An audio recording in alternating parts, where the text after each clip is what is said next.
All wings report in. HouseDog, standing by. MotherGoose, standing by. Lock S-foils in attack position.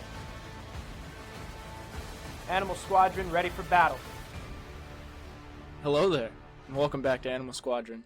I am your host, HouseDog, and with me, as always, my favorite person to fly around the galaxy with, MotherGoose. How you doing tonight, man?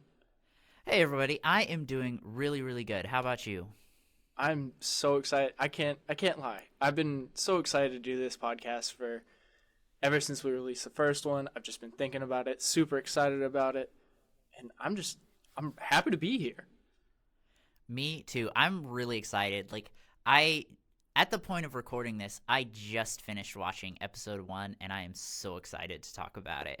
I was rushing to watch it myself, so we both kind of slacked off a bit, but you know, a little bit, but we're ready. It wouldn't be us if we didn't slack a little bit.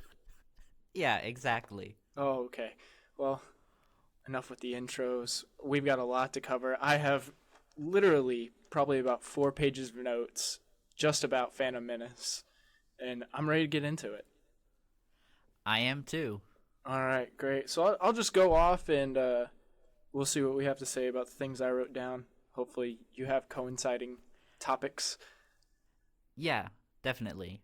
Okay, so starting off, we have Obi-Wan and Qui-Gon Jinn landing there to do the negotiations with the Trade Federation. And Obi-Wan says, that his mind is elsewhere and that he, senses a disturbance in the Force. Yeah. And it really makes me wonder if he's starting to sense either Anakin or Palpatine's plot that's been in the works for a long time but is now being set into motion because of their being there. And Qui-Gon brings up the Living Force, which is a new concept with this movie. Interesting. Okay, yeah, I definitely see what you're saying there. I didn't catch that, but I think that makes total sense. This is the start of the saga. This is the moment where, maybe not this exact moment, but everything's about to change. I could definitely see the Force warning Obi-Wan, especially with as large a part as he plays. Right, I agree. And then, like I said, my notes are all chronological with the movie. So, as I was watching, I was writing this down. I didn't watch it and then try to write down all my thoughts. So, yeah. So go for it. I've actually got a point. One thing I really loved about this opening scene was how it established the Jedi as a peacekeeping force throughout the galaxy, because obviously in the original trilogy the Jedi had already been defeated, and a lot of people didn't even believe the Jedi even existed, even though it was only a 19-year difference.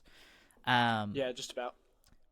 But I thought it was really interesting how and I'm going to pronounce their race name wrong, the Neimoidians. Yeah, the Trade Neimoidians. Federations. Yeah. Yeah. Just how afraid they were of the Jedi, even though Gunray hadn't even seen one in person before.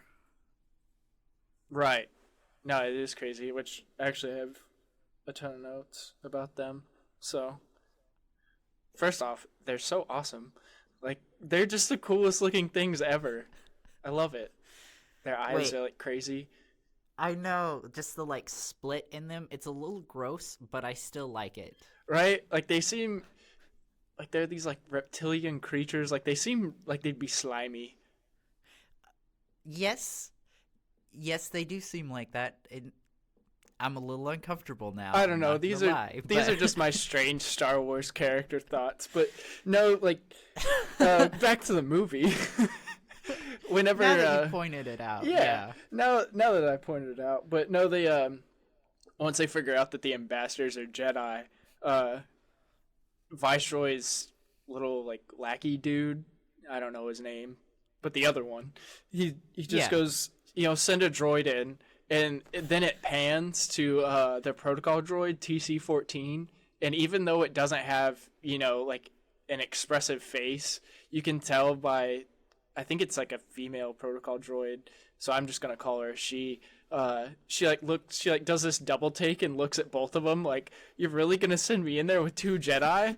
And then it just cuts to the next scene. Oh, but then you have Palpatine that's still on the comms. Right. He just goes, just kill him.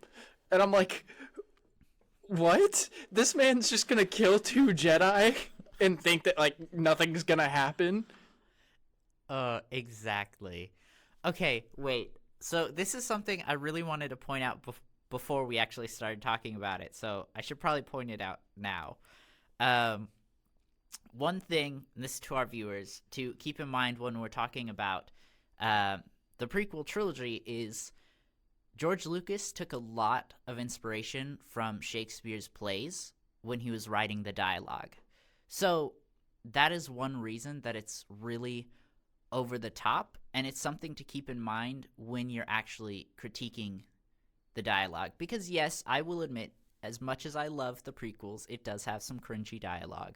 But there's a point, there's a reason behind it. It's because they were trying to mimic Shakespearean plays. Boy, do I have cringy notes about dialogue later. Oh, we'll get into it. Sorry. I know we're No, starting with I the think that's a prequels, so great point to add, because with the start of this movie and then the following 2, that is one thing that people always say, well, the dialogue is like it seems out of place. You know what I mean? Yeah. But really it's not, because you're dealing with these huge ideas of politics and war and, espionage and sabotage and all the other ages out there. So, no, that's a great point. I'm glad you brought that up, because it totally slipped my mind. Yeah. I recently found that out maybe last 6 months, and I was like, that makes total sense. Of course that's why it's like that. Right. No, that's amazing. Thank you. Thank you. Anyway. Prequel defender sorry. Elijah. Till the day I die.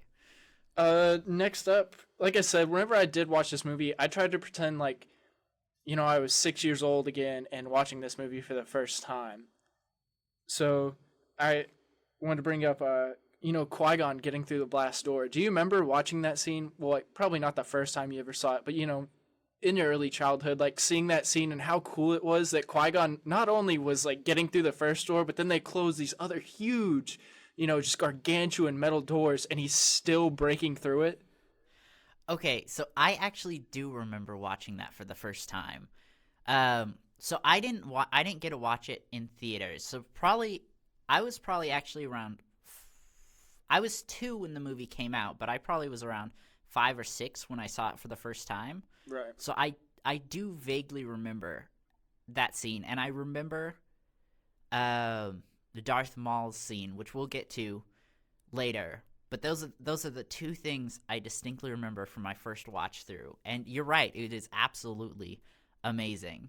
Which brings us right into, because Obi-Wan calls out to Qui-Gon, destroyers. Do you remember the first time seeing droidekas and how cool they were?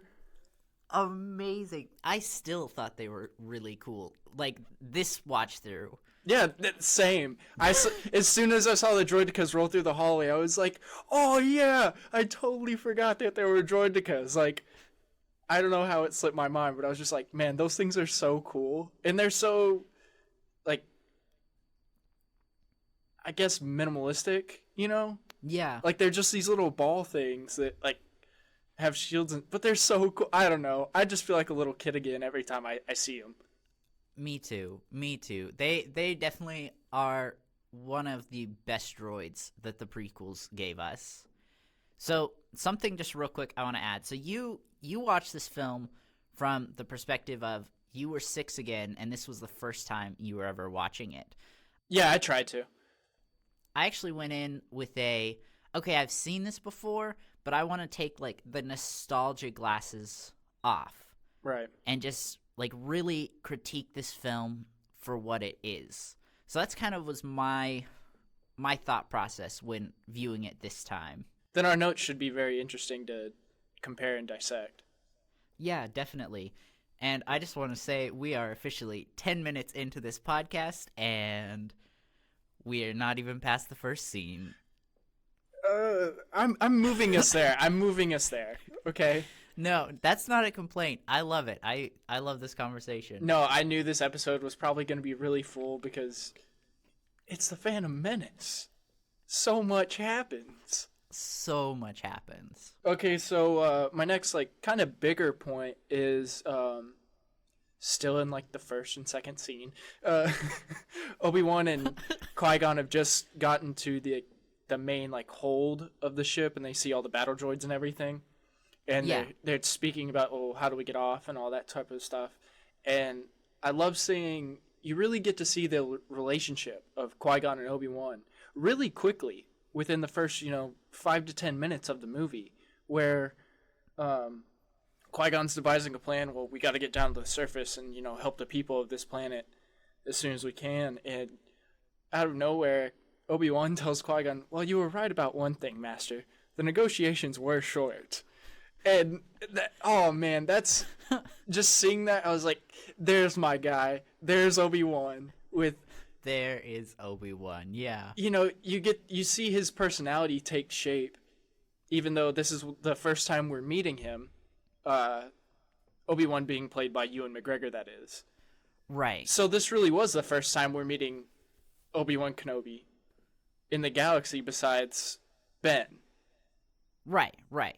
And as we pointed out in our last podcast, at that point, Obi-Wan really was dead. He died on Mustafar with Anakin. Right. So I thought that was so fun to see their relationship build, and we get to see, okay, this is who they are as a master and an apprentice. Qui-Gon is very mission-oriented, thinking all the time about all the different aspects of everything. And then you have Obi-Wan, who's still achieving the mission, but he goes, this is a good place for me to add a little quip in there. Yeah.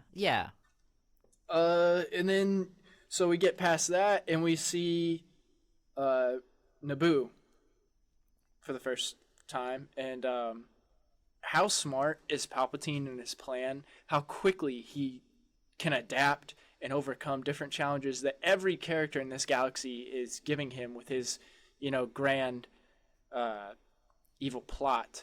Immediately, he sends a transmission to Naboo, and then, bam, communications are wiped out. All of a sudden, right? Of course. How convenient.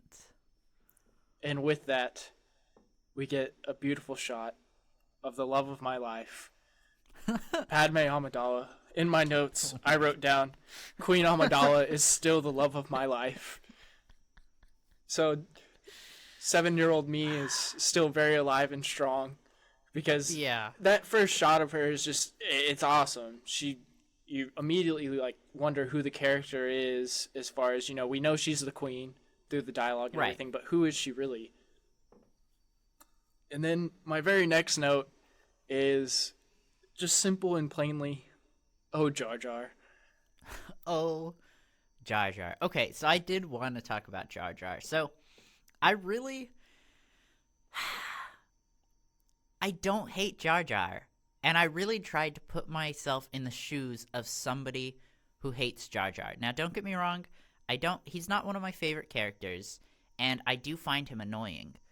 But I just can't hate him. And I think something that's really helps me not hate him is the fact that everyone in the film is annoyed by him. It's not like he obviously is an annoying character. It's not like they're treating him with the respect they would give Obi-Wan, Right. And I think that's just a little more real. In life, there are people who are going to annoy you. There are people who are going to do stupid things. So, I don't know. I just can't find myself hating Jar Jar. But 6-year-old Elijah loves Jar Jar. 6-year-old Elijah did love Jar Jar. I'm not gonna lie. 23-year-old Elijah can see why people hated him, but I just can't. I can't do it. So, in that scene where we're meeting Jar Jar for the first time and everything, they're running through the woods, trying to get away from battle droids and everything. And it was really, I guess, the first time I noticed it in the movie. But, they destroyed those two droids chasing Obi-Wan through the forest. Yes, yeah. And Qui-Gon deflects the lasers back at him. and one of them crashes and goes down into the forest. You know what I'm talking Okay. about? Yes, yeah. And I don't know what it was about that part, but I really noticed the audio was just so cool. Like the way they made the crash sound in the forest, like it sounded, like it was rolling down a hill, and it was just masterful. It was the first time in the movie I really went, wow.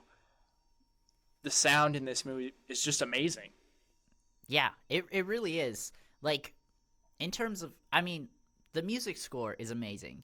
And I think that gets a lot of love from fans. Of course. But there's just the overall sound design, the sound effects, the Foley, it's just so good. Like, you can tell a lot of care and effort went into creating the sound for this film. And, I mean, all of the Star Wars films. Right.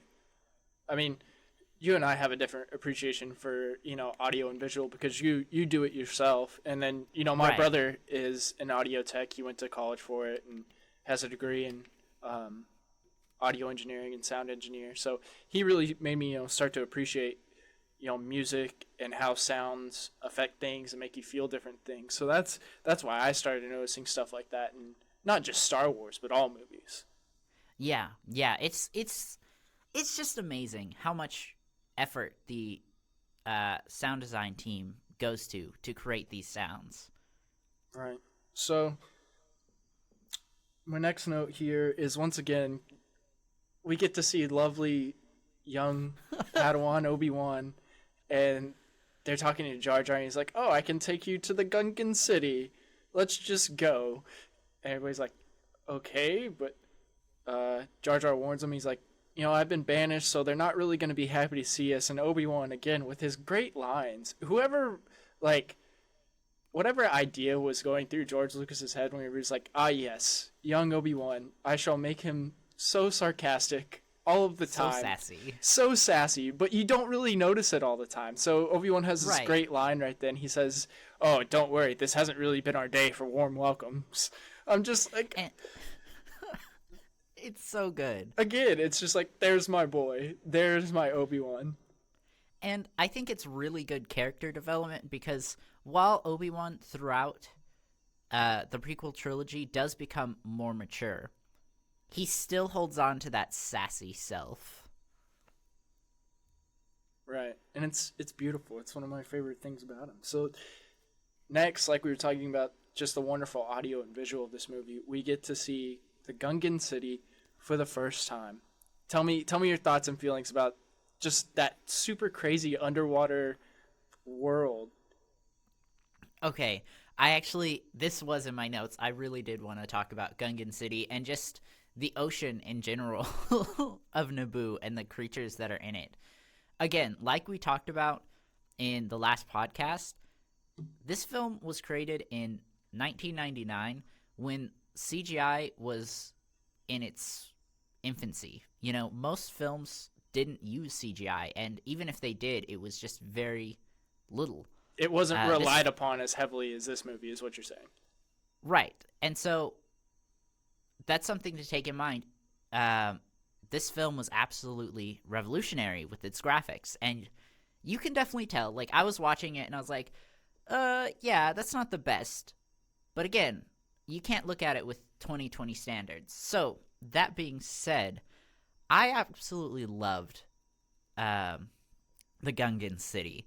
Like, it was just so beautiful, and something I really wished is that we could have gotten to see a little more of it. Like, we saw where they came in, and we saw the big boss's little chamber. That's so funny that you say that, because a couple notes down, whenever they leave Gungan City, I have written down, man, I really wish I could have seen more of Gungan City. Right. It's just so unique. I love that it's like a bunch of spheres that are connected together. It's not like maybe like Atlantis that we've seen in several movies where it's like a big dome and then like a normal city underneath. Right. I mean, it may have like a sea aesthetic, but it still looks like a normal city. And I think maybe Aquaman, the newest Aquaman, might have been a little more unique. I can't really remember it. But in like older films where we've seen Atlantis or underwater cities, So I just really loved it because it was so unique. Right. And like the whole like I don't know, like shield like generator, like the way they get into the city, you know, the like jelly wall thing. I didn't notice it, but whenever Qui-Gon and Obi-Wan go through, Qui-Gon just goes through like it's kind of like normal, like he's done it before, and you see Obi-Wan and he's just like going through it, and then he looks back at it like, what was that weird jelly wall? Right? It looked a little gross. Like unique and cool, but also a little gross. Was it? It's probably slimy, like Nuke Yeah. Gunray. Okay, and to backtrack just a little bit, something else I thought about was just how, like, even though they're Jedi, how annoying it must have been to swim to their city in their Jedi robes. Right? Why wouldn't they take off Right? the robes? Exactly. Like, I just feel bad for them. Like, I know they're Jedi and they have enhanced strength and reflexes, but it still must have been annoying. Right? Have you ever like tried to swim in like clothes before? I have. It's horrible. It's not fun. You feel like you're being strangled the whole time. So shout out to all the strong Jedi out there. Right. Especially like loose clothing. Clothes that when you're swimming in that are tighter and they kind of cling to your body. Okay, that's one thing. But robes are incredibly loose, so there's no way that was clinging to them. And their Jedi cloaks are so heavy. Right? Anyway, sorry. Let's get back on track. I just felt bad for them. No, it would be difficult. So I want to point out earlier, you said you watched it on Disney Plus, right? Yes. Okay, see, I was going to watch it on there, and I tried to, but my internet was being kind of spotty. So Disney Plus wasn't really working. But luckily, like any good Star Wars fans, I, of course, have my DVD copies. Of course. So I popped my nice Blu-ray in. And did you think that the Disney Plus version looked like sharper or anything? Because my Blu-ray definitely does. Because, you know, I have the VHS version like ingrained into my memory. Yes, I'm sure compared to the VHS version, it probably is a little sharper. But that actually kind of segues into something I did want to talk about. How would you feel if we got a remastered edition of the prequels where they basically just go in and clean up the CGI? I mean, they've kind of already done that. Like with the Blu-ray, you can definitely tell a lot of things are different. And I'm sure on Disney Plus they are a lot too. I don't really mind it. I have notes about that later as well. And you know, it's not really that big a deal to me. I am happy that I have different versions of it so that I can see those differences, cuz you know, some days maybe I do want to watch the original, you know, VHS version and watch it that way. Yeah. Yeah, no, definitely. And honestly, I don't really care either. But I know it's such a big problem with a lot of fans. Like they hate the CGI. Now I don't. I actually thought it was pretty good for 1999. Right. But I don't know. Just something I was thinking about. Okay. So how much do you love the Bigger Fish line? So much. And something I realized was I guess I'd forgotten there were 2 different times where Bigger Fish came and saved them while they were underwater. Yeah, it happens twice. Yeah, I'd completely forgot about it. So the first time I was like, hey, there's the line. And then, like, the longer fish was chasing them. And I was just sitting there. I was like, I can't remember how they get out of this. And then, of course, the fish comes back, eats the longer fish, and they're safe. And I was like, of course it happens twice. Of course. Yeah, that the longer fish, the one that glows. Yeah. That's called like a colo fish or something. I forget. I'm probably butchering it, but I didn't know this. It's an interesting tie-in. In Solo, Dryden Voss, the crime syndicate boss guy. Yeah. He offers Han and all of them colo fish claws or something. Oh, And it's okay. Yeah, it's food that you get from that fish in episode 1. The one that glows What? and has the giant fangs. What an amazing little reference. I love that so much. Isn't that awesome? Yeah, that's so cool. Let's See, okay. So that's something I want to talk about with sequels. And I feel like that's one way that sequels can really truly succeed is by filling in little references like that.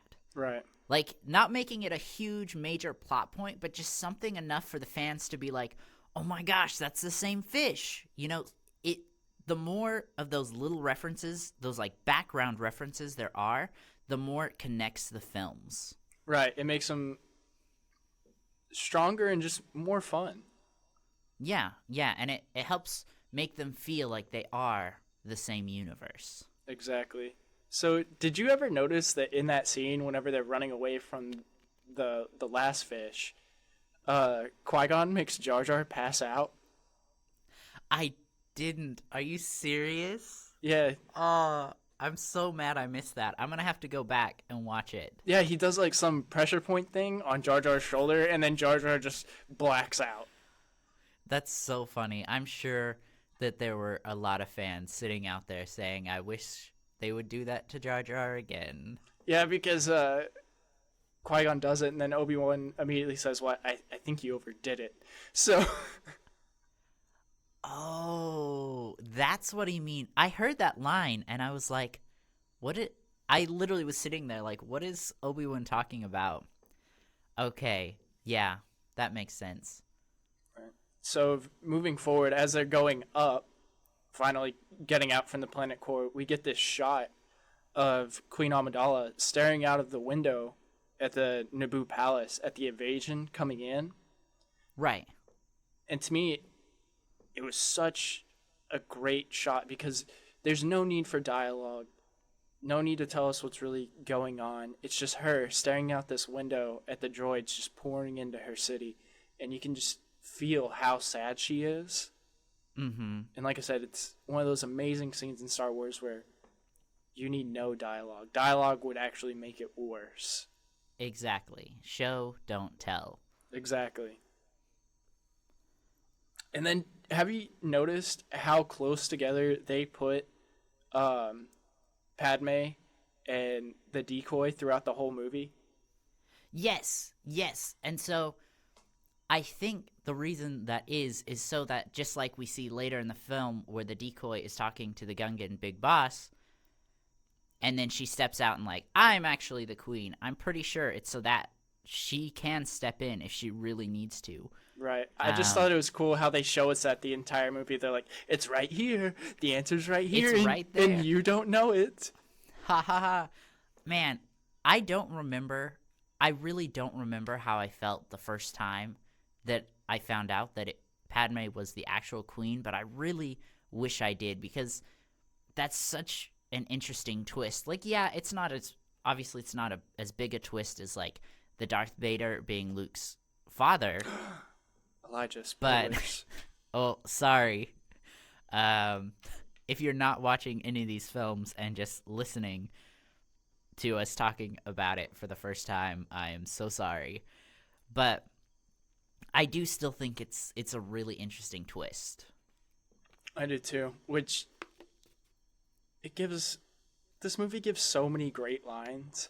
And it's the part where Qui-Gon just rescued the queen and all of them, and he's taking him through the hangar bay, and he talks to the captain battle droid, and he's like, "Halt, where are you going?" And he tells him, "Well, I'm taking him to Coruscant." And the droid finally figures out that he can't take these people anywhere, and he just goes, "Wait, you're under arrest."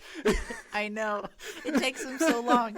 He was probably just like, okay, we've captured the city. We're in charge. No one's fighting back at this point. I think, I can't remember what he said exactly, but he says something like does not compute. Like he says that. Yeah, he's like, wait, that doesn't add up. Yeah, I know. And I really love that because it gave the droids personality. They weren't just these like mindless creatures, or not creatures, but Drones. mindless droids. Yeah. Yeah. Yeah. Which I think we really get to see a lot in the Clone Wars series, Right. but you can still see that in the prequel trilogy. I agree. I love it. Just wait. You're under arrest. Oh, and he should have just backed up. He should have just backed up. He had no idea what was coming. No, he didn't. Poor guy. R.I.P.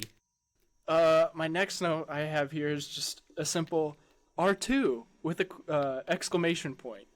So now we're at the point in the movie where they just left Tatooine. They're in the Padme's ship, the big silver one, the Nubian. Mm-hmm.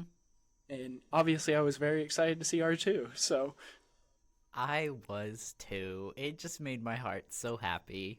it is. And then I have John Williams is the man, because the score while they're flying, trying to get out of the blockade, the music right there is just awesome.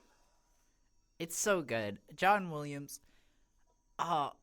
just did such an amazing job with all of the soundtracks. But episode 1 is definitely like top 2 for me. I don't know, like just overall, not talking about like specific songs, but the overall soundtrack for the entire film, I would say it's either my first or second favorite. I would have to agree as well.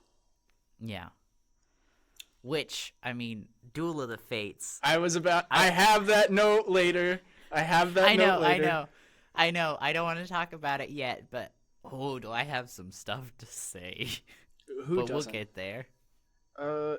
Next we get to see Darth Maul for The first time. Yeah, I guess that is the first time in the hologram. Yeah, where he appears behind Darth Sidious. I just wrote down Darth Maul, scary. Scary. He was, man.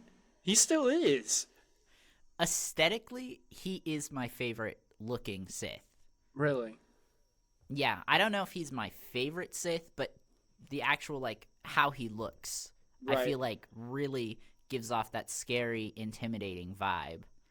Right. Well, if you don't know the backstory of how the Darth Maul character was created, definitely go look it up. It's a cool story.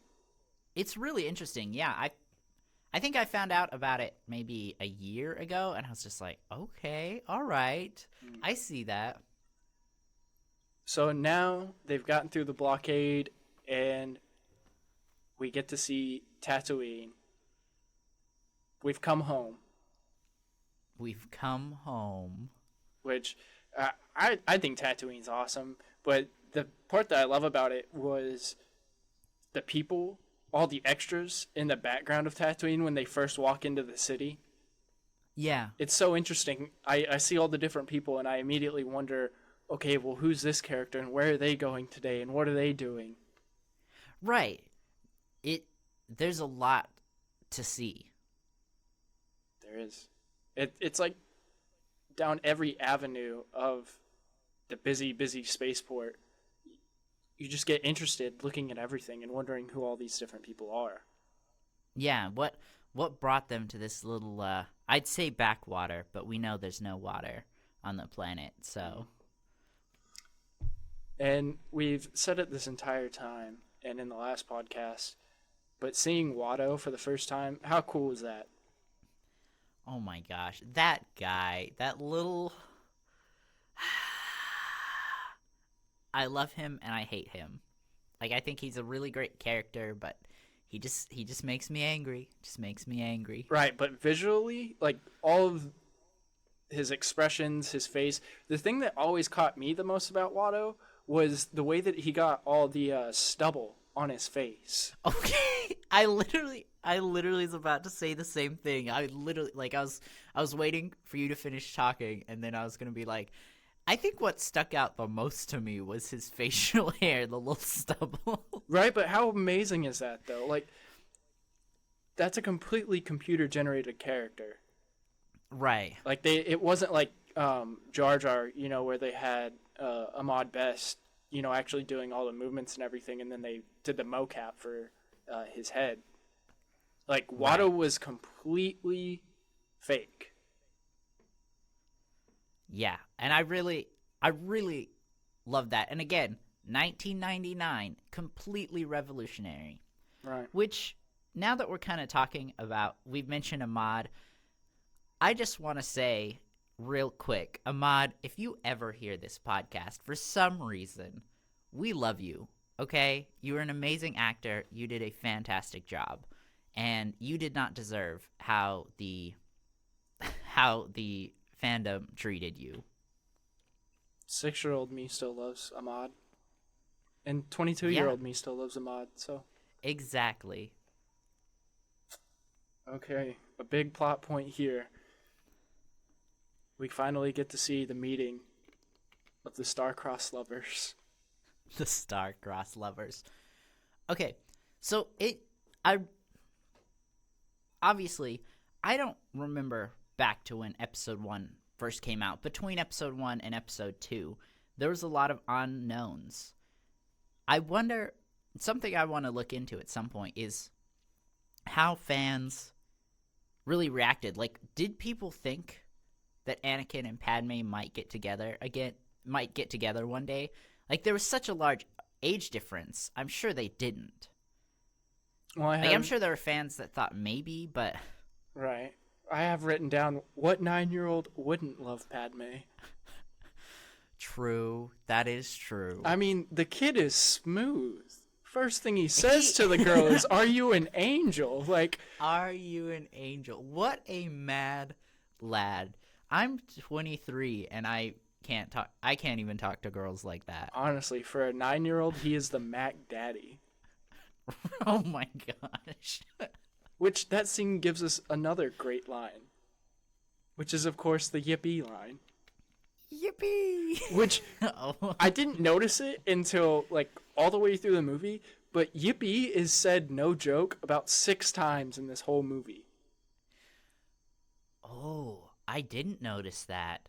I'll have to go through and watch that. I just noticed it that time. Yeah, a bunch of the kid characters, while they're on Tatooine, say it. Yes, okay. I thought we were talking about specifically Anakin. No. I did notice other kids saying it. So, okay, I know the actor, Jake Lloyd. he gets a lot of slack for it. And, of course, it's a lot of slack for the dialogue. But if it's something that the kids are saying, it's probably just, like, Tatooine little kid slang. Well, I mean, it's just little kid stuff in general. I mean, I was weird as a little kid. I still say weird stuff. I'm weird now. Oh, yes, me too. And I've said a lot of weird things. I don't know if I've ever said yippee. I feel like, so I've thought about saying yippee, like, when I was younger. But I've always had really bad anxiety, and for some reason, that was just one thing. I was like, no, can't say that. It's an odd phrase. It's an odd expression of joy. It's a little odd.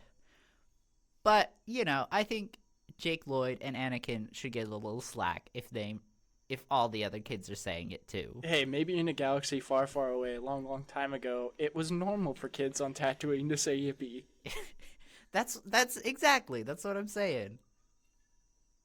So, we get to meet C-3PO for the first time, and he's naked. Poor guy. Okay, so how do you feel about the fact that Anakin Skywalker made C-3PO? I like it. I think it makes sense. I do too. And of course we learn later that C-3PO doesn't remember any of it because his memory got wiped, but I do know that is something a lot of fans don't like. Really? Why is that? Just because, I mean, at this point, Anakin is 9, and they feel like it's unrealistic for a 9-year-old to be able to make a droid. And, I mean, yes, okay, if it were on Earth, I would completely agree. But we gotta remember this is literally a different galaxy. Technology is in a completely different place. And Anakin literally is working around droids every day. That and he's special. Yeah, exactly. It's not like they just took some random kid from, like, I don't know, Coruscant, who has been weighted on hand and foot. I'm not saying all the kids from Coruscant on, but like a rich kid from Coruscant who's never really done anything his entire life, and they're like, okay, make a droid, and he does. You know? Anakin does this every day. Right. They've already somewhat established in the story that Anakin is good at working with mechanics and droids and things of that nature. So I don't think it's far-fetched that he built 3PO. Oh, yeah, no, I don't either. So I have to point it out, because we get to see it a lot in the movie. How much do you still wish that you had Qui-Gon's communicator that he and Obi-Wan use? Oh, so much. So much. I mean, don't get me wrong, I do like my cell phone, but it would be nice to have one. The communicator's so much cooler. Right? Exactly. Which, I don't know if you remember this, but they had, like, the toy version, which was, like, huge. It was, like, this giant thing. It wasn't as small as in the movie, but they had these little, like, chips. They were, like, rectangular, small, and they had, like, different characters' voices and lines on them. And if you put it on the communicator, it would say them. It was a really cool toy.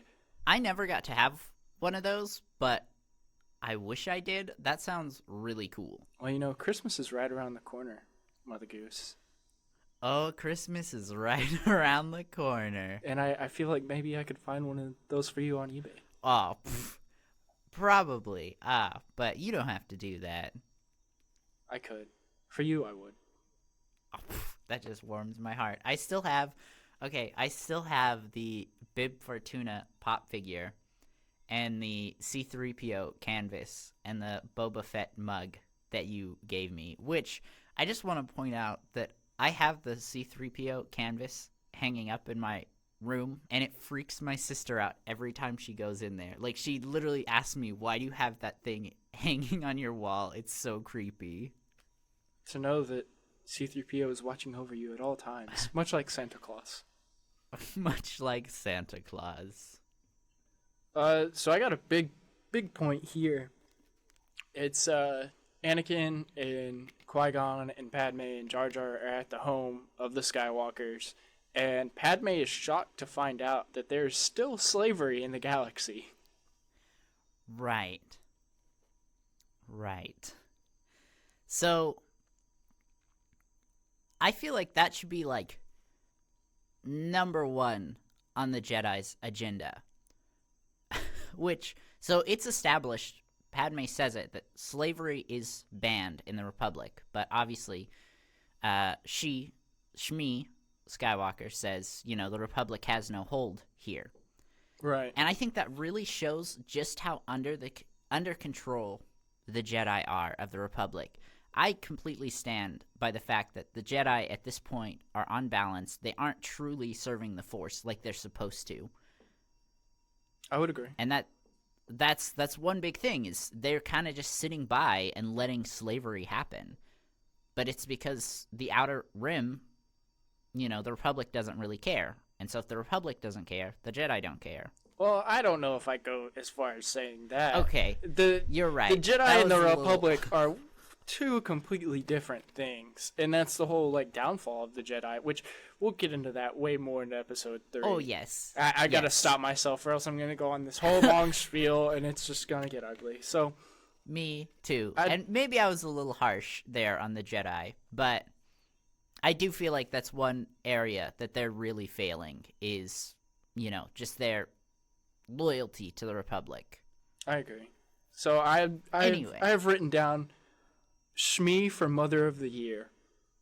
Shmi for Mother of the Year. I agree. She's probably, like, the galaxy's coolest mom. Oh, yeah, without a doubt.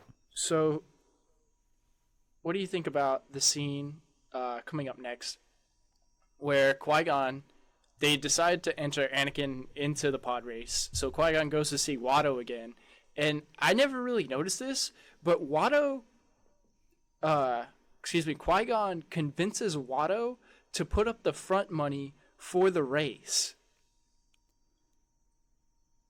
Right. Yes. Okay, yeah. So I did notice that, but it wasn't something I really like put a lot of thought into. But now that you point it out, yeah, I mean, Shmi says early on the only thing they really care about is gambling on these races. So I think Qui-Gon was able to take that information and use it against Watto. Right, because Qui-Gon goes in there with this whole plan, and it's honestly genius. And I don't know how I never noticed it before, but at first he tells Watto, well, I've decided to enter the race. I just found a pod racer. I just acquired it somehow through a game of chance.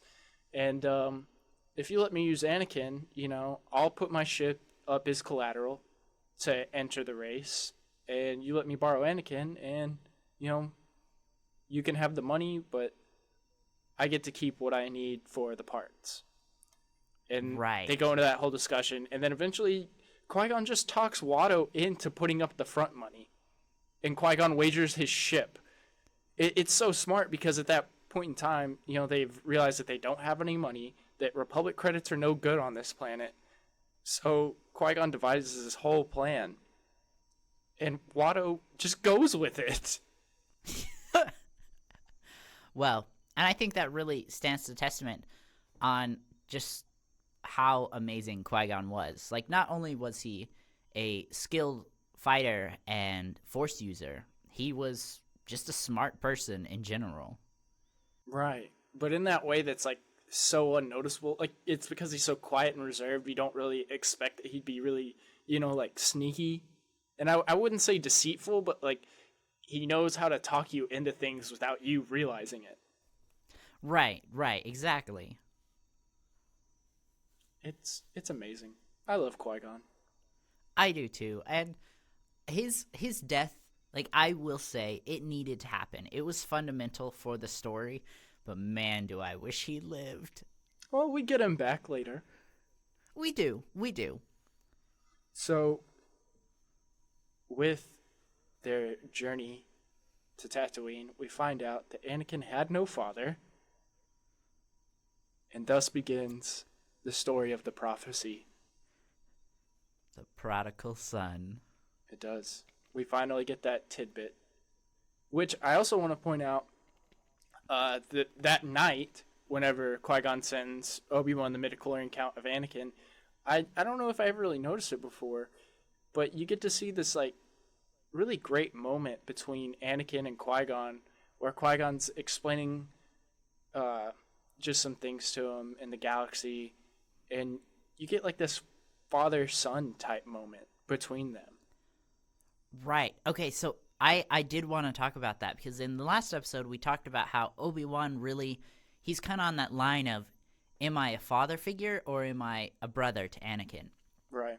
And that's exactly because Qui-Gon was supposed to be that father figure. He was supposed to be the one to take care of Anakin. I think you could kind of compare it to maybe two actual siblings who have a pretty good age difference, and, like, the parents die, and it's up to the older sibling to take care of the younger sibling. Kind of like, and I know this is a completely different genre, and... Are you going to say The Outsiders?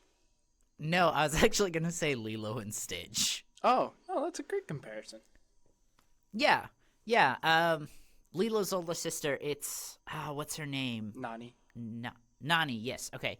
I mean, she's kind of in the exact situation that Obi-Wan is, where she's got to be the parent, but she's really the sibling, and she wasn't... that's not really her purpose, or she shouldn't have been put in that position. And you could argue that Obi-Wan, I mean, he becomes a Jedi Knight. He passes the trials, but he should have been more like a brother. Anyway, I just went on a long tangent, and I said the same thing like 5 times, but you know what I'm saying. That's all right. So, yeah. In, like, the next couple scenes, we get to see Maul again whenever he lands on Tatooine. And I never noticed this, but it even happens whenever we first see Maul in the holograms. Every time Maul is on screen for most of the movie, you get these whispers in the background. Did you notice those? Like, these really dark, sinister whispers along with his theme music. A little bit, yes. I don't think I caught on to the fact that it was every time he was on screen, but yeah, now that you pointed out, I definitely noticed. I just thought that was really interesting to me. Yeah. So, it's one of those, again, audio cues that we get that, hey, this guy is really bad. This guy is not to be messed with. Which, okay, I know that it was really important to save Queen Amidala and to get her to Coruscant, but man, I just can't help but wonder if Qui-Gon had stood his ground on Tatooine with Obi-Wan there, could they have beaten Maul and just ended it there? Just stopped him in his tracks. Now again, obviously I understand that their mission wasn't to beat him, their mission was to get her to Coruscant, and that's what they were focusing on. But, if they fought him there, they never would have got separated.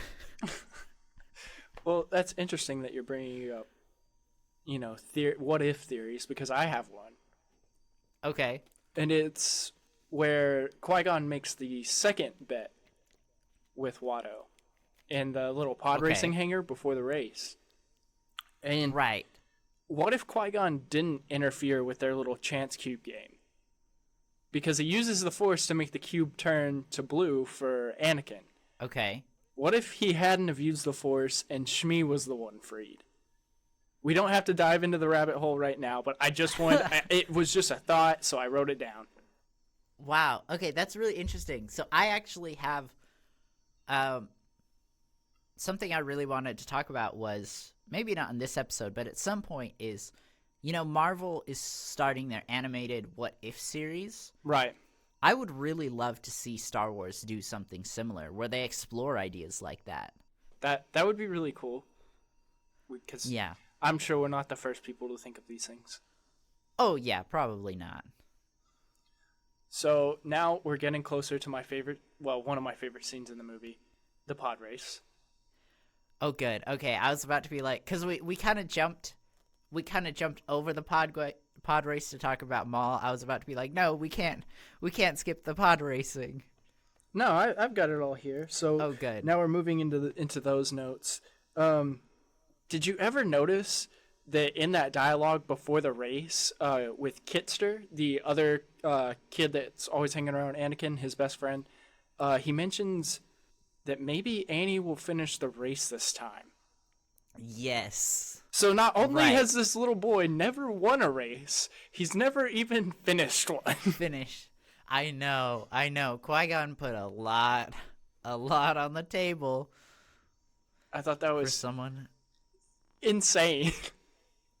Me too. I did too. I thought it was really funny, and just interesting. And I think it really adds a lot of depth to his victory at the end. Right. So, what do you think about the commentators for the pod race? Because honestly, I think they really make the scene flow so easily, and it is like you're watching.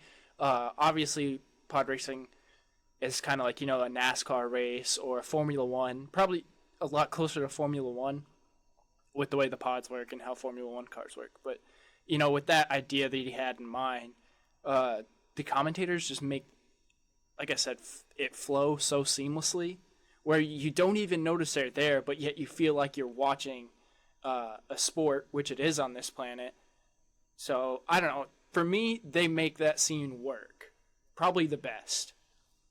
I completely agree. Obviously we are watching a film and not an actual race, but we've got to look at it as if it was an actual race. The people who are actually watching, it'd literally just be them sitting there watching these, in a real race, cars or these pod racers just going in circles. And eventually that's going to get a little boring. So the announcers really just help add suspense to the race. They help add enjoyment, and like you said, it just keeps the flow going. Just like a race in real life. Right. So with this pod race, we get to see Jabba the Hutt again. Oh, Jabba. So I wrote down in my notes, I said, who is this Jabba? Because he does not look like the Jabba we know, which is fine. I'm just picking at the movie a little bit. So I think something to keep in mind is that there's what, a almost 40-year difference. And while the Hutts have a much longer lifespan than humans do, that's still a pretty significant chunk of time. This is a younger Jabba, and I think, he was CG compared to the monstrosity of a contraption they had to make for Jabba in the original trilogy. But awesome. Yes, I do absolutely love it. So, did you notice in that scene where we see Jabba, of course we see Bib Fortuna Right. next to him, which if you don't know character names and you're not so in-depth Star Wars like we get, Bib Fortuna is the white alien with the weird tendril coming off his head that wraps around his neck that you see in Return of the Jedi that talks to him. That's the translator kind of for Jabba. Yeah. But also in that scene, if you look to the right, so stage right, or if you were in Jabba's perspective to his left, there's a female alien character that's wearing the slave Leia costume, but it's just painted differently. Did you notice that? I didn't. In terms of the background, I always end up looking at the hut that's sitting behind Jabba. Right, his wife. Isn't that supposed to be his wife? I think so, yeah. I didn't notice that. Again, something I'll have to go back and look for. Yeah. Well, you know me. I'm just out here bringing up all the details. All the details. I'm here for you. So, thank you. Again, we go back to sound. The pod racers sound so cool. Just that So initial amazing. scene where they're starting up and getting ready for the race, and how each of them sounds so different. Anakin's Right. is like, it has the mixture of like a street bike mixed in with like a jet. And then, of course, you have Sebulba's unmistakable pod racer, just that deep, just chugging, just like it's so cool. Yes. Yeah, I absolutely love it. And so that's something I just wanted to ask. How would you feel about a pod racing series? A series just based on pod racing? It would be Star Wars, so of course I would watch it, but I don't know how, like, they'd have to do a lot of character building for it to be a really watched Good. show. Right. So, something that kind of made me start thinking about it is they talk about pod racing when they're at the Skywalker's house, and I can't remember what planet it is, but Qui-Gon mentions that it also has pod racing. So pod racing isn't specifically a Tatooine thing. So it's something that's happening maybe in a couple other planets or maybe all over the galaxy. It's all over the galaxy, and the planet's name you're looking for is called Malastare.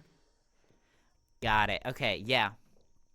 You're welcome. So I think it would be really interesting because, obviously on Tatooine we just see the one racetrack, but it could become something more of a, maybe traveling throughout the galaxy kind of on a Grand Prix style race. Yeah. Well, It doesn't have to be long. of course, but- there's the awesome old Star Wars Pod Racer game, which just got re-released on the Switch, and I bought it know. and I played it, and it was a lot of fun. It was just like playing it back whenever I was a kid on the Nintendo 64, and I thought it was a lot of fun. They didn't really do anything to it. It was basically just a port over, but Right. it still had all the fun that I remember it having whenever I was young. Yeah, so I actually haven't got to play that yet, but it's definitely on my list. I want to play it here pretty soon. I would recommend it to you. So I have two character notes here. Did you Okay. notice? And it's again before the pod race starts, or it's when the pod race starts. We get a cameo from Warwick Davis, the man who played Wicket in the original trilogy in Return of the Jedi. Ah, I didn't notice. Yep, he's in there. Which he plays Okay. he does cameo in quite a few of the movies. Right. He's in I know we've talked about that a couple times. he's in Rogue One as himself. Right. And he's also in Solo as himself. Got it. Yes. Okay, so talking about cameos, how do you feel about Baby Greedo? Technically that's only a deleted scene, my friend. Technically, it is a deleted scene, but But we if that's think part of your canon, then it's part of your canon. Because I think it's cool too. Okay, it's a part of my canon. I'm not gonna lie. I mean, what's the harm in seeing Greedo as a kid? Like, I never understood why people didn't like that. I think it, like we talked about earlier, with how some little notes of callbacks to other things enhance the movie. I think maybe they thought maybe that was a little bit too much. You know what I mean? Okay, yeah, I could see that. But I would have left it in. I think it's cool. No, I definitely would have left it in as well. I think it's a great little Easter egg. I did too. So I'm glad you said Easter egg. The second cameo that we have is of Aura Singh, the bounty hunter. She's sitting on the one of the service ramps, watching the pod race go down. Interesting. Again, I didn't notice. Yep. You're gonna have to send me your notes. I've gotta watch through this again and just look for all of these things. Well, good luck trying to decipher my notes. They're written by a madman. I feel like I've known you long enough. I could probably at least understand the basics. So, how bad do you feel for the one of the people racing in the pod race, Ben Quadraneros, who's the poor little alien who gets stalled with Anakin at the very beginning, and then I think it's during lap 2, his racer finally starts back up, but his power couplings go out and his engines just blow up and go everywhere. Yep. Oh, that poor guy. I felt so bad for him. Like, I mean, obviously you feel bad for little Annie when his isn't starting, but I mean, he has a good comeback, but Right, but Ben Quadraneros, he just has nothing. it's over. That's all. Right. So one thing I just thought was funny is in the race was Sebulba just throwing the little like wrench tool thing out of nowhere. Like he just has it in his little cockpit and he's just like, oh, time to throw a wrench. Time to throw. How many? And I mean, that man throws it with confidence. How many people has he stopped using this technique? Oh yeah, like he doesn't. I don't even think he looks behind him. Well, he looks behind him to make sure that there's somebody behind him, and then he just yeets the wrench over his shoulder, like, well, if this works, it works. If it works, it works. I mean, it's stated that he's never lost a race early on. Or that he always wins. Right. And also the fact that he likes to cheat, so... Right, but that guy. Just the whole wrench over the shoulder thing, I don't know, I just thought it was hilarious. I do too, and I just think that scene has so much suspense behind it. I mean, people are literally, they're crashing. I'm sure a lot of them died. No, I think all of the racers died besides Sebulba and Anakin. No, I think you're right. I think so. But I mean, then we also have Annie's pod racer not starting.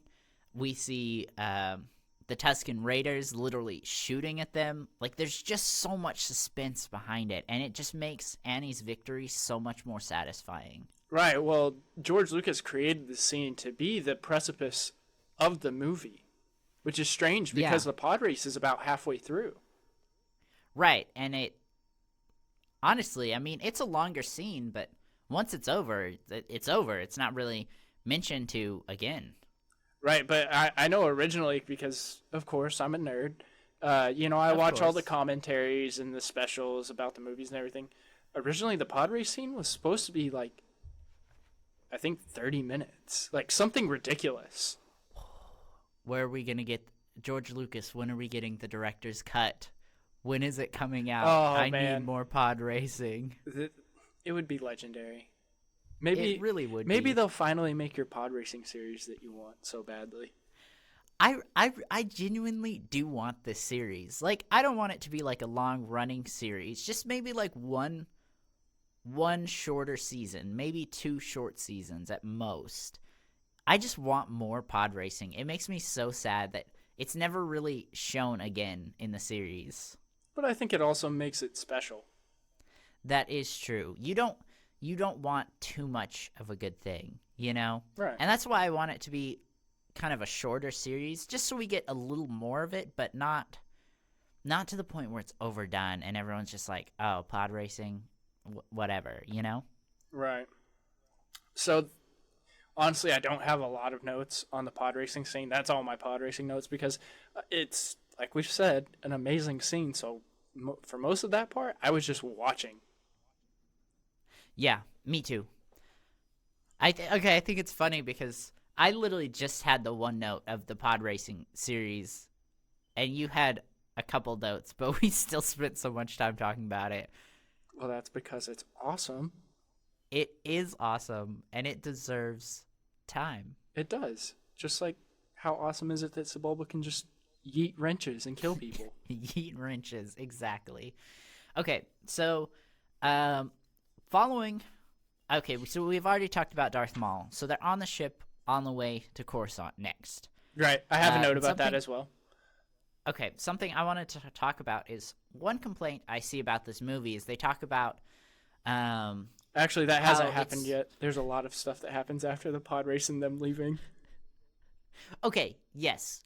So I'll put my note aside. Do you have any notes between the pod race scene and Darth Maul attacking? I actually have just very few little ones that won't take long, actually. Okay. Yeah, sorry to kind of jump all your notes. What do you have? No, it's okay.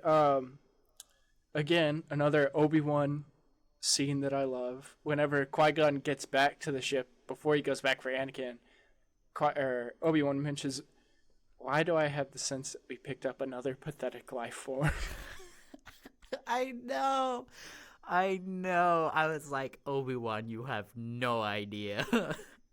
Right. And then, of course, Anakin gets freed and everything. So this is kind of a big note, but it won't take us long to get to seeing our beautiful Darth Maul soon.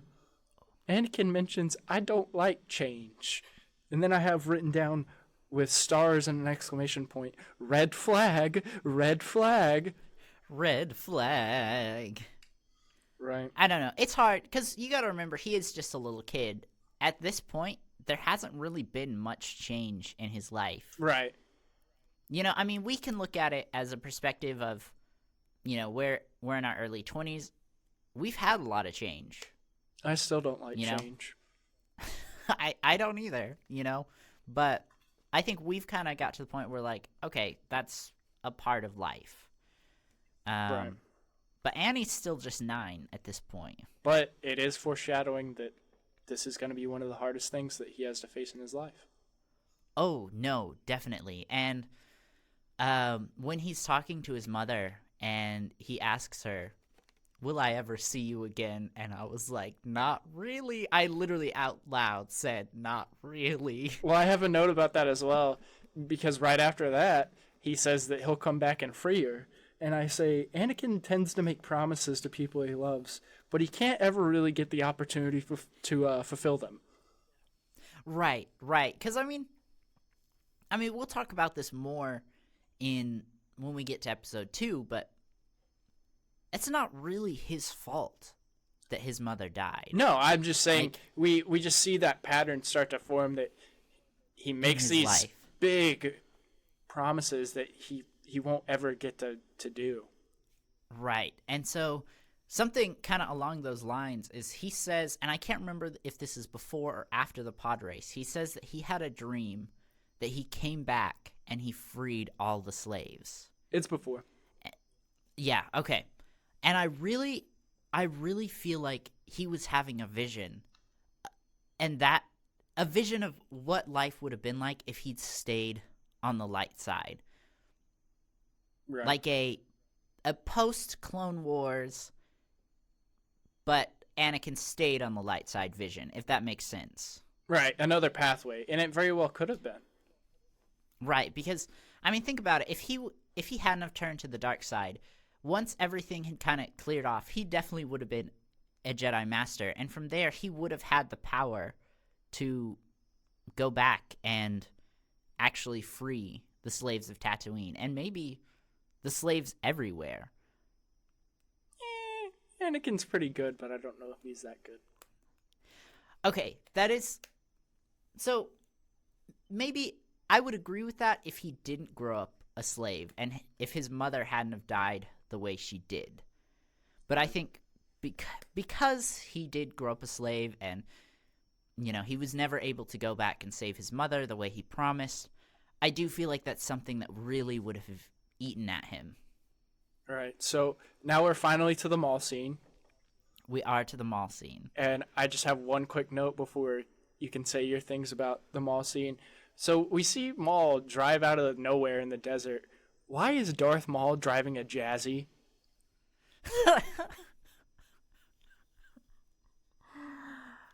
He's gotta look cool. He's gotta look cool. Why couldn't they have given him a cooler speeder? Like, or not speeder, but what's the right word, Elijah? Hoverbike? Yeah, hover bike, whatever. Like, Yeah. you know, we have the ones that the stormtroopers drive, Uh-huh. the speeder bikes, and those are awesome. Why? True. Why did they give Darth Maul a Jazzy? Why'd they do him like Okay. that? So this is something I really do want to talk about. I think this is a good time to throw it in there. A lot of people are like, "Oh, why was technology so much better in the prequel trilogies, even though they happen, you know, decades before the original trilogy?" They're really not. Technology progresses a lot in the time between the prequels and the original trilogy, and like the starships are so much more powerful, and the fighters are so much more powerful than what we actually see in the Clone Wars. But because of the fact that the graphics are better, we just assume that the technology is better. Well, that and the galaxy isn't war-torn yet. Exactly. So, like you were saying, the Stormtroopers' speeders were so much cooler, but that was almost 4 decades in the, in the future. Right. So they've had time to, get around or to advance. But I will say, I do like his speeder or hover bike a lot more than Rey's from The Force Awakens. Yeah, I agree. I'll take the Jazzy over whatever that thing she is driving. Man, our boy Tuk Tuk, he hated that thing so much because of how square it is. Like, he walked out and he was like, "Why was it so square?" That's what he literally said to me. Great. So after we get that whole fight scene with Maul and Qui-Gon, we have the famous Japor snippet necklace that young Annie gives his future love. His future wife. Which, this is episode 3 stuff, but in the funeral scene, she's holding the Japor snippet necklace. I know. And she wears it in that movie a lot. Yeah. And it's such an important thing. And I actually, when I saw that, I kind of said to myself, like, I wish we'd seen that at some point in the original trilogy. Like, obviously I know she gets buried with it, so we wouldn't. But I think that would have been a really cool Easter egg if it had been. Just maybe a necklace we saw Leia wear, like in one scene at some point. Right. No, that would have been, that would be really cool. So, before we move on, I do have a note about while they're on the ship. So, we see this hologram earlier in the film, but Queen Amidala actually watches it again just before they get to Coruscant of her assistant, helper, the white-haired guy. I can't remember his name. I used to know it. I did too. I don't know. I literally told myself to look it up before we started recording, and I forgot. Anyway, but he's saying, they're killing everyone. Please send help. And a lot of fans point to that hologram, and they're like, why didn't they just show the Senate that? It makes no sense. That's so dumb. They literally had proof. But earlier in the film, Qui-Gon clearly states that is a trap. It's not real. And so while, like, Queen Amidala may not have been able to know that her first time watching it, but I'm sure the Senate would have been able to tell. Someone would have been able to see, like, oh, that's not actually a real recording. Right. So a big point here that I'm about to bring up, since we did watch a later version of the movie, whenever we get to Coruscant, we see CGI Yoda and not puppet Yoda. CGI Yoda. What's your opinion on that? I don't mind. I don't get me wrong, I understand why the original trilogy fans didn't like CGI Yoda. That is, like, most of their arguments I disagree with. But that's one, I mean, I guess I still disagree with it, but I can understand where they're coming from. It's the same thing with CGI Jabba the Hutt. It's jarring to see a character that was a puppet or an animatronic, and then they're just randomly CGI. It's hard. But I really don't mind. And I think it makes more sense saying he's CGI for Episode 2 and Episode 3. I think it makes the trilogy itself feel more connected. Right. The only thing I have about CGI versus puppet Yoda is, like I said, we're watching later versions. Right. With my Blu-ray version that I watched, and then, of course, on Disney Plus, he's CGI. It's like we said in the last podcast about how Star Wars changes for the different generations that watch it. Exactly. So to have CGI Yoda now in these newer editions, because in the original release, obviously he wasn't CGI Yoda, he was still puppet Yoda.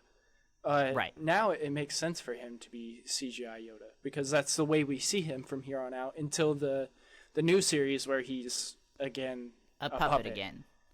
Which I actually think makes perfect sense, because I think one reason CGI versus puppet Yoda never really bothered me is the fact that CGI Yoda is Grandmaster of the Jedi. He's a younger version. And I know he's like 900 years, so 40-year difference isn't really that big for him, but he's still a little younger. He's still Grandmaster of the Jedi. But then in the original trilogy, he's a hermit. He's fallen from grace. Yeah, he's beaten down. And so I think it makes perfect sense for Episode 8. Episode 9 Yoda to be a puppet again, because that's how we saw him in the original trilogy. That's how he was when he died. Right. So, how crazy was it, and I don't know if you noticed it, in the Senate scene that we see little ETs as part of the Senate. I love that Easter egg so much. And something else I noticed is we also see Wookiees as well, which I remember the little ET figures being in the old version, but I don't know about the Wookiees.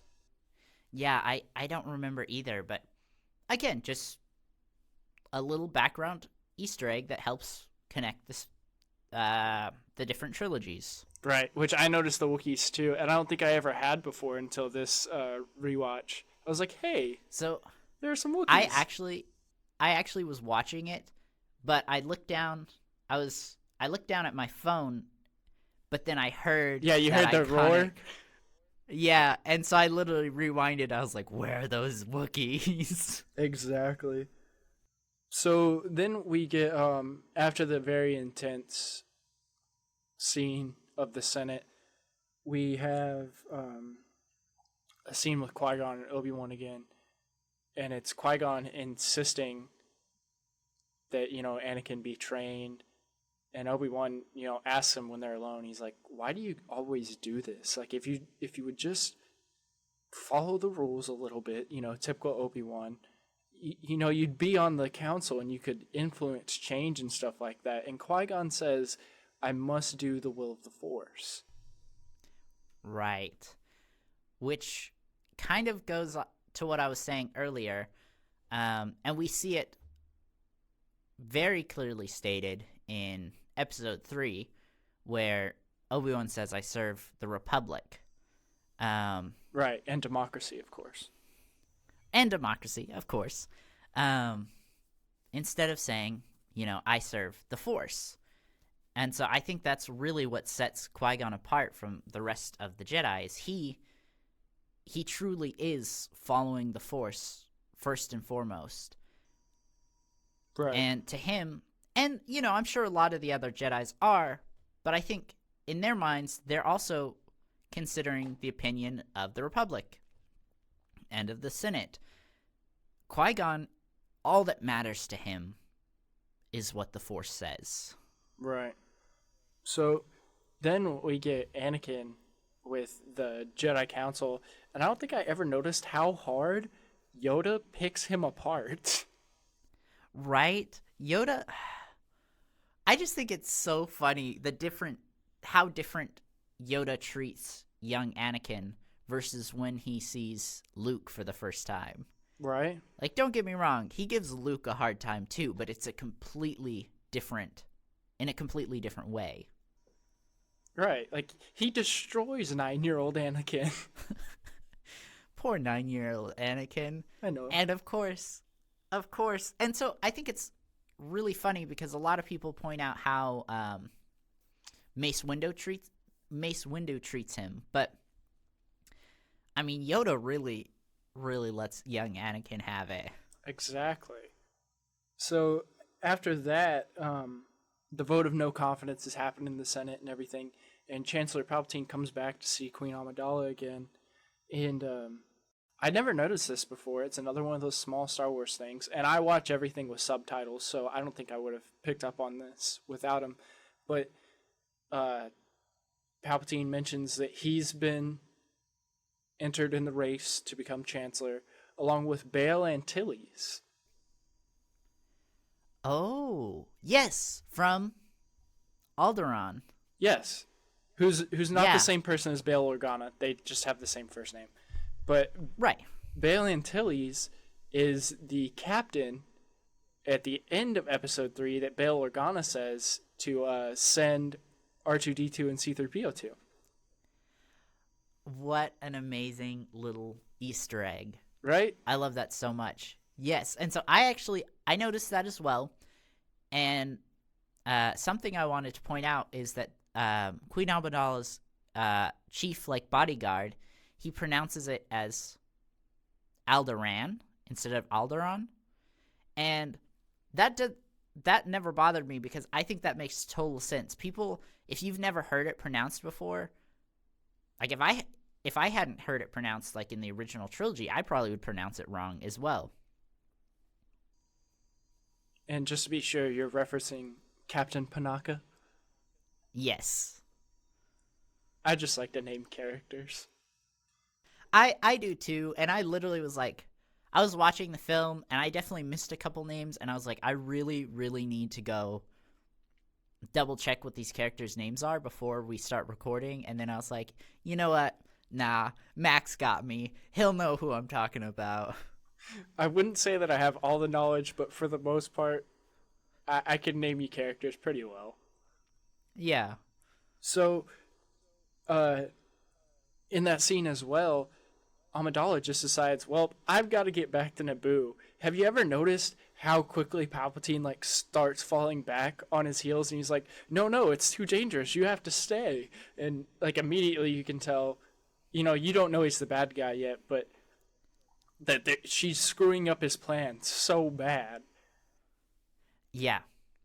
I know. And I mean, well, yeah, think about it. Her going back, he's able to adapt, and he still is able to become the Chancellor, but I really do think he wanted the Trade Federation to have control of Naboo long term, not just as a small thing for him to come into power. So while it still did work out for him that he became the chancellor, her going back, I mean, they destroyed the Trade Federation at Naboo. Right. It all put well, as Sebulba would throw, a wrench in his plan. Exactly. And so that's really interesting because, I mean, we see higher ups in the Trade Federation get killed in the when Anakin blows up their ship. So I wonder if that kind of pushed his plan back a little bit in terms of years. I don't know. Palpatine's a pretty smart guy, and he's very quick. He is. And obviously, the Separatists weren't just the Trade Federation. There were other planets who joined them. But, I mean, the Trade Federation played a major role in the Separatist army. Right. So, I mean, Newt Gunray, he survives. But like I said, I'm pretty sure that's his second in command. And there's some other higher ups on that ship when it gets blown up. It might have pushed his plan back a couple of years. Right. So next, not for sure, but possibly. Or he had to reinvent it or fine tweak his plan a little bit after that happened. Right, and like you've pointed out, he literally is a master at doing that. So it's not like it hurt him that much. Right. So next we get the scene of them on the little launch pad about to go back to Naboo. And I never noticed, I've said that like a million times in this podcast so far. But again, I have to watch things with subtitles or else I miss them. Qui-Gon and Obi-Wan are talking about Anakin and training him. And Qui-Gon says, well, from your point of view, to Obi-Wan. And I was like, that's where he gets it. That's where he gets it. Right. And then you have Qui-Gon talking to Anakin, and he tells Anakin, like, well, the council said I'm not allowed to train you, but I just listen to me and just do what I tell you. So he's like, I can't train you, but I'm going to train you anyway, okay? So let's go. Qui-Gon did not care what the council said. I really think that, obviously, I think if he'd lived, he would have been able to convince the council otherwise later. But even if he wasn't able to, I fully believe he would have trained Anakin in secret. I don't think he would have had to done it in secret. Qui-Gon does what Qui-Gon needs to do. Qui-Gon does what he needs to do. It's the will of the Force. This is very true. Which, I'm so excited to talk about because I've got a lot to say once we get a little further into this. All right. So when we're back on Naboo, they go to look for the Gungans, and they're not at their city anymore. And I love how Jar Jar just gives up all the secrets all the time. He's like, well, nobody's at the city, but sometimes we have this really secret, sacred place that we go to whenever we get into trouble. So I'll take you there now. And I'm just like, Jar Jar, why do you give up all the secrets? So we don't have to spend a lot of time talking about this, but I just need to clarify real quick. Okay, I'll try my best. Am a firm believer in the fact that Jar Jar was supposed to be a Sith. Oh my gosh, and yeah, I'm not even entertaining this one. Like, I do think that after the bad fan reaction, George Lucas did end up changing it, but I really believe he was supposed to be a Sith. And nothing can change my mind on that. And you, sir, are totally allowed to have that opinion. And you know what? We can visit this topic another time. But right now, I'm not going to talk to you about it or even entertain that idea, sir. Just know that if we're skipping this now, that it might just have to be its own episode later. Well, this is only episode 2, and you brought it up the past time as well. So I could only see that it would come back again. Oh, definitely. Anyway... but no, I think that is really interesting what you're saying, though, about him just giving away the secrets. And putting the Darth Jar Jar theory aside, he does own a life debt to Qui-Gon. So... 'Tis demanded by the gods, it is. 'Tis demanded by the gods. So then we get the epic reveal that Padme is actually the queen. And have you ever noticed, we don't have to spend a lot of time on this, the look that Obi-Wan and Qui-Gon give each other? Yep. It's one of my favorite little moments. Okay, so I really wanted to talk about this because they had no idea. Like, as open as they are to the Force, they had no idea that she was the queen. And that's no more, like, obvious than the multiple times that Qui-Gon and Padme are arguing back on Tatooine, and she keeps saying, this is not what the queen would want. Right, and Qui-Gon's saying, just like, well, it's what I'm doing, so we're going to do that anyways. Right. Just such, like, obviously they're arguing, but I think it's also very subtle because we don't yet at that point in the film know that she's the queen. Like, she is trying to hint, like, this is not what we should be doing. Anyway, to your point, I love the look when they figure it out. Right, they both give each other this real, like, sly look. Yeah. And then finally, go ahead. Oh, no, just the fact of, like, that she puts her pride aside and bows to the big boss. You know, she's willing to do that for her people. Right. And obviously that's the type of person she is, but I feel like most royalty wouldn't do that. They wouldn't bow in the presence of another, not even just in the presence, but bow to another king or queen. Right. And then finally, after all of that talking, we get to one of my favorite battles in all of Star Wars in that big open field. And I have to say, I thought it was so cool when I was a kid, and I still think it's awesome. The way that the droids come out of the big droid carriers, you know, and they deploy and they, like, unfold and stuff.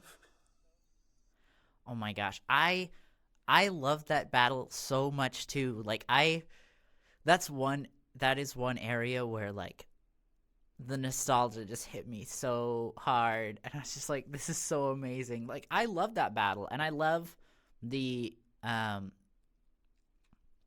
technology that the Gungans use to fight the droids. They aren't using the shield generator and the little blue electricity balls. Right. And then, I mean, they've got they're using spears as well. Like, I think it's a really beautiful mix of, like, space age technology, but yet it's so primitive. Yeah, exactly. I agree. And then finally, we get probably one of the most epic reveals of Darth Maul coming through the double doors, dropping his cloak, and igniting his double-bladed lightsaber for the first time. Oh my gosh. So amazing. It is. I have a side note that Ray Park is a legend, which, if you don't know, Ray Park is the man that you see on screen as Darth Maul. He was voiced by a different person because he has a funny accent that George decided to go a different route and get a voice actor. And Ray Park was totally fine with it. But he's such an amazing stage fighter. Right. Okay, so that's really funny because George Lucas did the exact same thing with Darth Vader. Right. I don't think I've ever thought of it like that. But he didn't tell David Prowse that time. That is true. I feel so bad for him, but we'll talk about that later. We'll talk about that when we get to episode 4. Right. So we've got the duel beginning on Naboo, and then we've got the space battle going on, and I have written down spinning, the best maneuver ever. The best maneuver. Man, it really is a good battle, and I think something I wanted to point out was just how outnumbered the Naboo fighters were, which, I mean, we see that a lot in Star Wars, but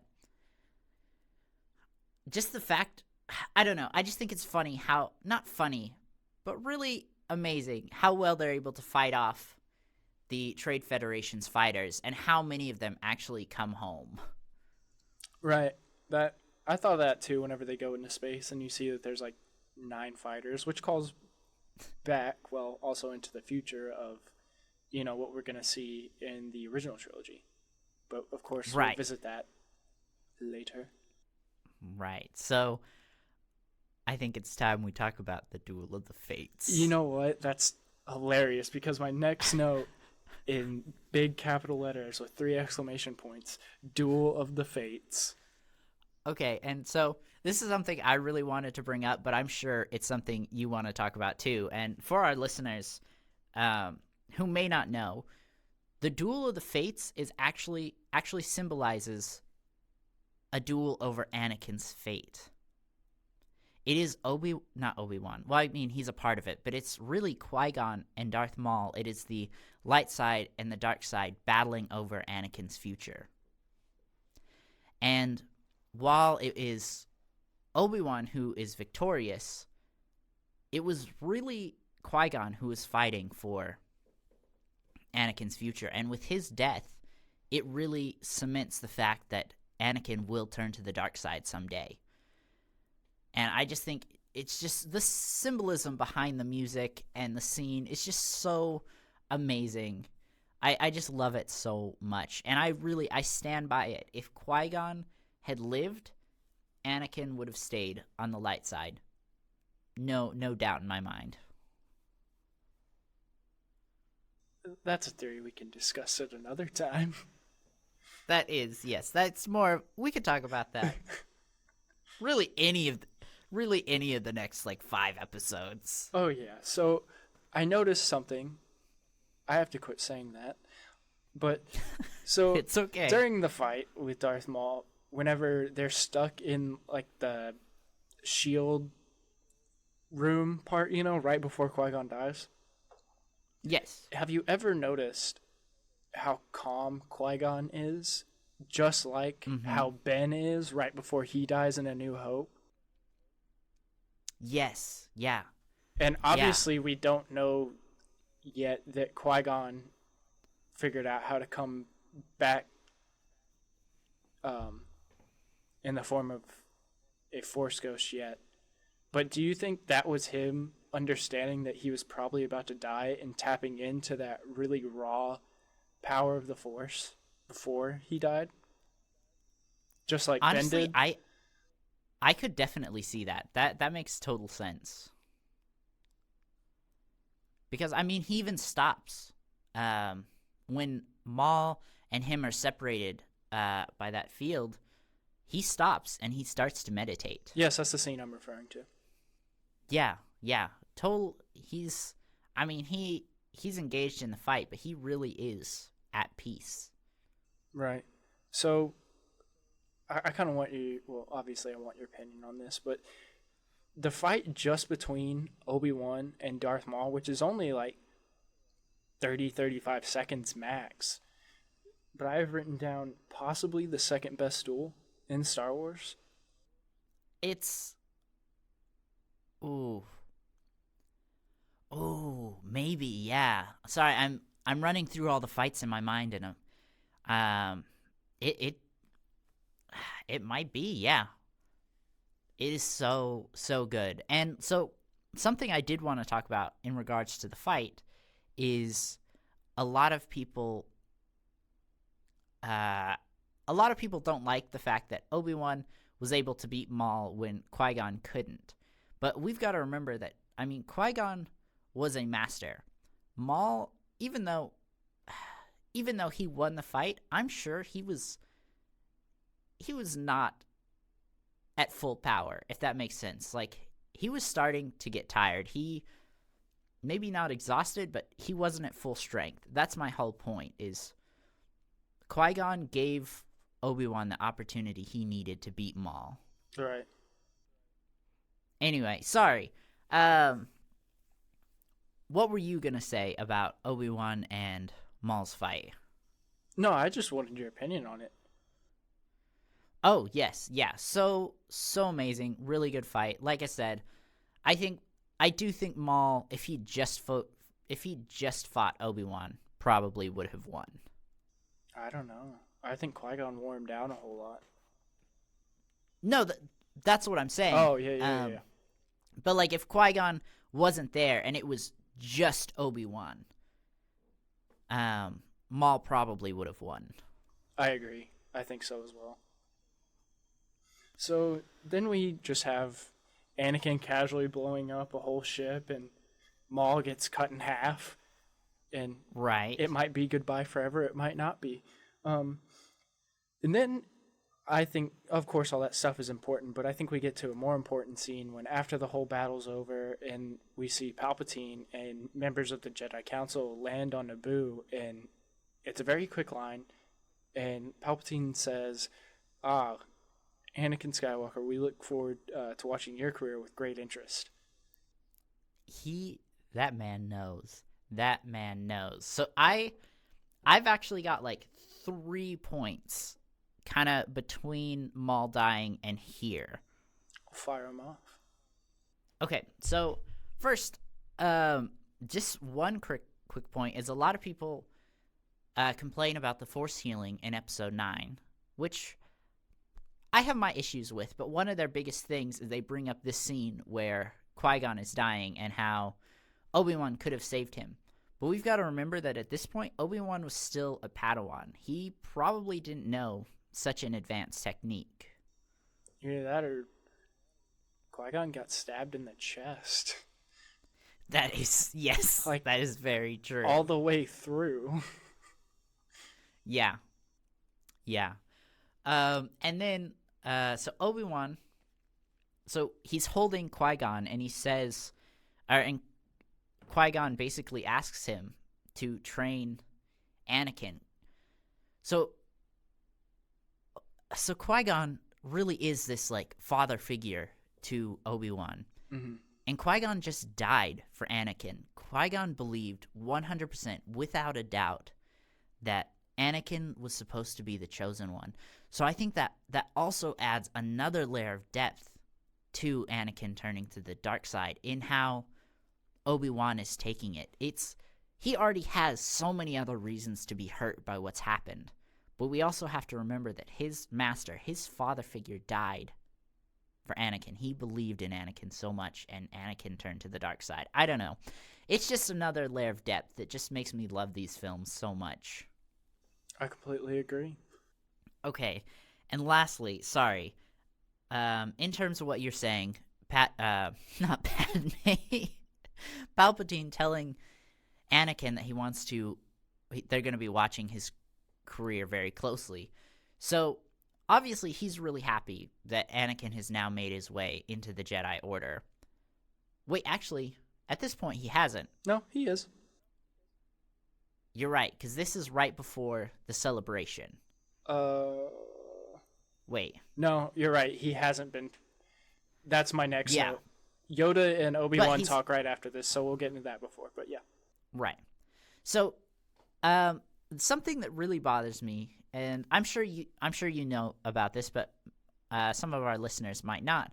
Obviously, in the original canon, Darth Plagueis was the one who made Anakin out of the Force, basically.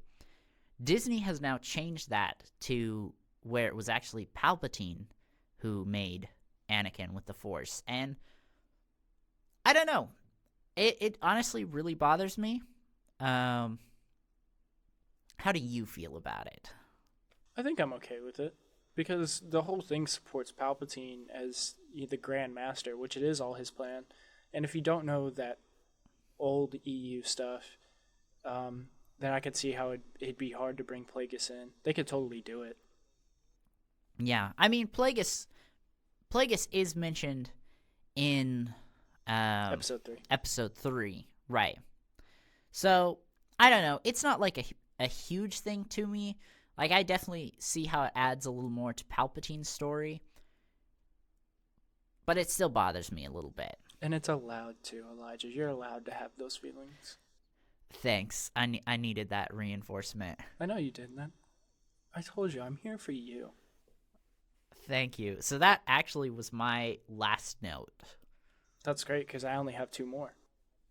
Okay, perfect. So, right after that scene, Yoda and Obi-Wan are talking in this room in the palace, just them, and Yoda grants the rank of Jedi Knight to Obi-Wan, and he tells him he's going to take on Anakin as his Padawan. Mm-hmm.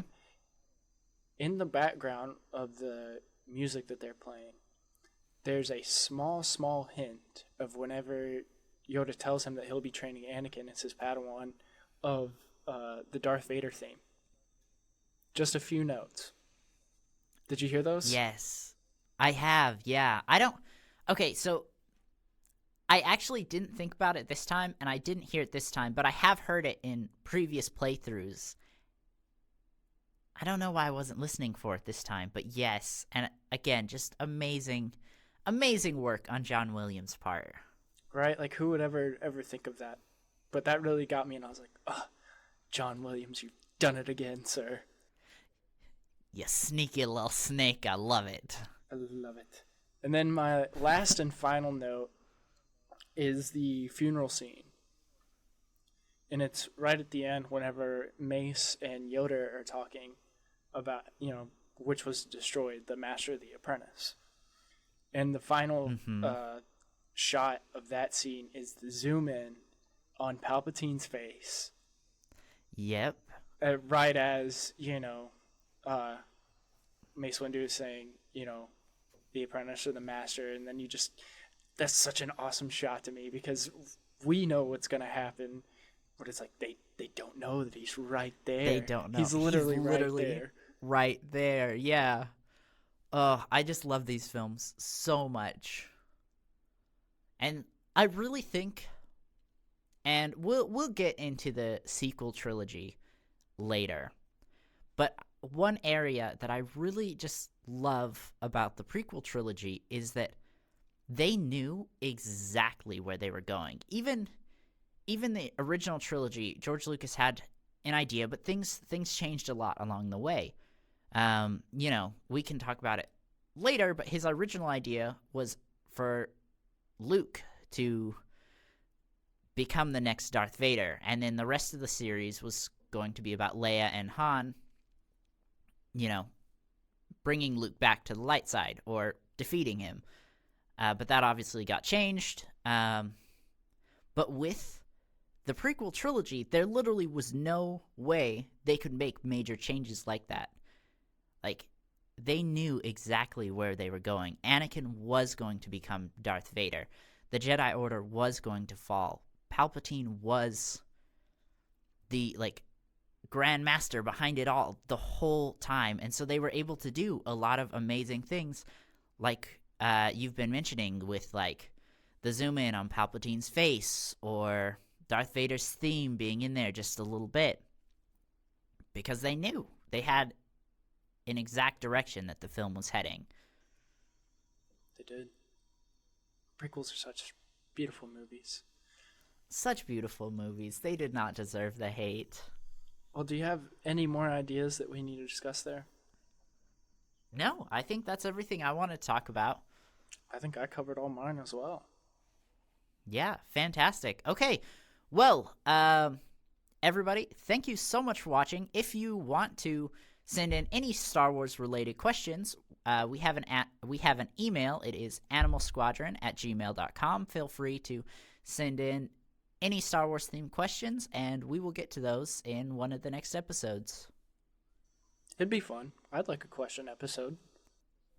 Yeah, definitely. We could possibly do that if we have enough, at the end of episode 3, as far as the movie goes. Oh, yeah. Right before we break into the original trilogy. We could do, trilogy.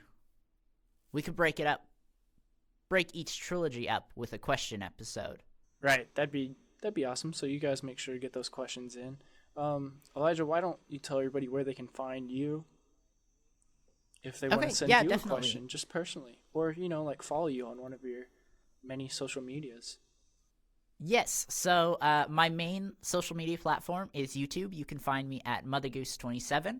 You can also find me at MotherGoose27 on TikTok as well. And then all my other social media, my Instagram, my Twitter, and my Discord, you can find all of those things on my YouTube channel if you want to follow me there. How about you, HouseDog? Do you want to promote anything? I would like to promote something. All right. It's our Instagram page. You can go give us a follow there or send us questions there. It's just Animal Squadron Podcast. And you can reach me there.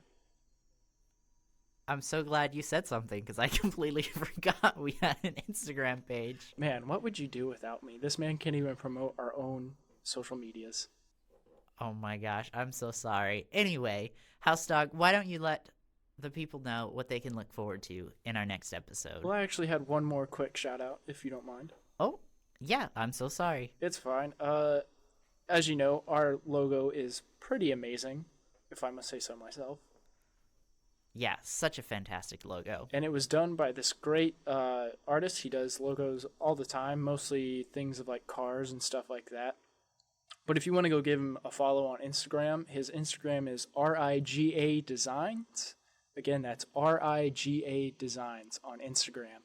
He did our logo work. It's fantastic. If you need any type of work like that done, I'd suggest him. He's a great guy.